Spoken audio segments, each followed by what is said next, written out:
In diesem Video schauen wir uns die brandneue Tudor Pelagos FXD GMT Zulu Time an, die Tudor erst gerade herausgebracht hat. Hi, ich bin Tobias aus der Redaktion von Amann Uhren und wir schauen uns hier gemeinsam die erste Pelagos mit GMT-Funktion genauer an. Neben der Black Bay mit Retro-Charme ist die Pelagos allgemein die professionell geprägte Taucheruhrenlinie von Tudor. In diesem Sonderfall und mit dem Zusatz FXD spielt Tudor jedoch vor allem auf die Kooperation mit der französischen Marine an, der Marine Nationale, für die Tudor bereits in den 1970er und 80er Jahren Einsatzuhren hergestellt hat.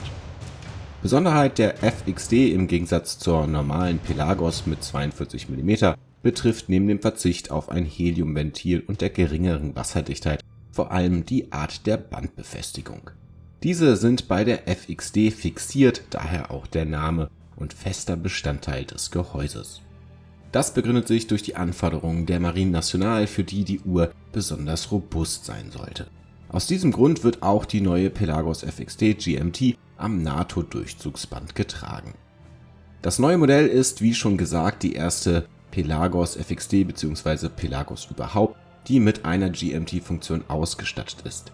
In einem militärischen Kontext, also für die Marine Nationale bzw. der Marineflieger der Aeronautique Navale, macht das auf jeden Fall deutlich mehr Sinn als zum Beispiel für die Pelagos 42 mit Tauchzeitlünette und Heliumventil. Denn bei der tatsächlich aufs professionelle Tauchen abgestimmten Pelagos braucht man wohl kaum eine zweite Zeitzone.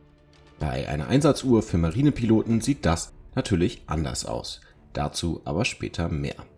Erstmal zur Uhr. Die Pelagos FXD GMT ist mit einem Gehäuse aus Titan ausgestattet, das 42 mm im Durchmesser misst, also genauso viel wie die Dreizeiger FXD.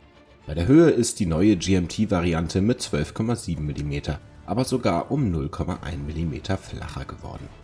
Im Inneren, und da wird es recht interessant, arbeitet das Tudor Kaliber MT5652-U, produziert von Kenissi. Kommt euch bekannt vor? Klar. Dasselbe Werk zumindest fast steckt auch in der Black Bay GMT. Dort allerdings wird es noch ohne den Zusatz U geführt. Bei dem neuen Werk versteckt sich darin ein Hinweis auf die Weiterentwicklung des Kalibers für die Zertifizierung als Master-Chronometer bei der METAS. Dafür wird nämlich neben einer noch strengeren Ganggenauigkeit als bei der COSC unter anderem auch gefordert, dass das Werk besonders amagnetisch ist. Darum auch das U. Dieses soll nämlich an einen Hufeisenmagneten erinnern. Umgesetzt wurde diese Weiterentwicklung zuletzt unter anderem bei der Black Bay Monochrome und der Black Bay 58 GMT mit den Kalibern MT5602U und MT5450U. Bei dieser FXD jetzt also auch beim großen GMT-Kaliber MT5652 bzw. MT5652U. Es funktioniert in Magnetfeldern bis 15.000 Gauss störungsfrei und genau. Im Vergleich zu vorher bekommt man nun also amagnetische Räderwerkskomponenten zusätzlich zur Siliziumspirale und noch genauere Gangwerte, als es nur alleine durch die COSC bescheinigt wird. Der Hinweis Master Chronometer findet sich dann ebenfalls auf dem Zifferblatt der Zulu Time. Beim Werk, viele werden es wissen, handelt es sich natürlich um ein Travel- oder True GMT-Werk. Das bedeutet, dass sich der lokale Stundenzeiger per Krone schrittweise verstellen lässt. Der Bezug zum Militär ergibt sich aus der in der Luftfahrt gebräuchlichen Zeitangabe in der Nullzeit, auch Zulu Time genannt.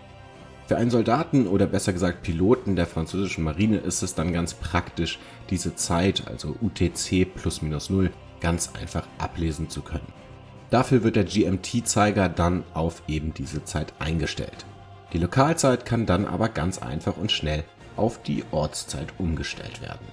Zusätzlich gibt es dann noch, wie so oft bei GMT-Uhren, eine beidseitig drehbare Lünette mit 24er Skalierung, durch die man sogar noch eine weitere dritte Zeitzone im Blick behalten kann. Ganz klassisch und militärisch nüchtern präsentiert sich das schwarze Zifferblatt mit der von Tudor bekannten und überragenden Ablesbarkeit, auch im Dunkeln. Vor allem bedingt durch die großen Stundenmarker und Zeiger mit Leuchtmittelauflage. Dafür wird die blaue Leuchtmasse der Stundenmarker Minuten und des Stundenzeigers mit Snowflake-Design mit grüner Leuchtmasse auf dem orangefarbenen GMT-Zeiger und den Ziffern auf der Lünette kombiniert. Auf der Rückseite des bis 20 bar wasserdichten Gehäuses ist statt dem Logo der Marine Nationale dann auch das Logo der Aeronautique Navale, der französischen Marineflieger, eingraviert. Ein geflügelter Anker. Auch auf dem grünen Durchzugsband findet sich ein Marinelogo. Die Pelagos FXD GMT Zulu Time ist nämlich tatsächlich bei den Piloten der französischen Marine im Einsatz. Ähnlich wie die normale FXD, die von den Taucheinheiten der Marine Nationale eingesetzt wird. Damit ist auch die Zulu Time also eine waschechte Einsatzuhr, die auf die Anforderungen des französischen Militärs abgestimmt wurde. Die neue FXD mit GMT-Funktion könnt ihr ab sofort zu einem Preis von 4.630 € erwerben. Sie ist fester Bestandteil der Tudor-Kollektion. Was meint ihr zu der Neuheit? Schreibt mir das gerne in die Kommentare und lasst uns gerne ein Abo und einen Daumen nach oben da. Vielen Dank fürs Zuschauen und wenn ihr noch nicht genug habt, geht es hier zum nächsten Video. Schaut doch mal rein.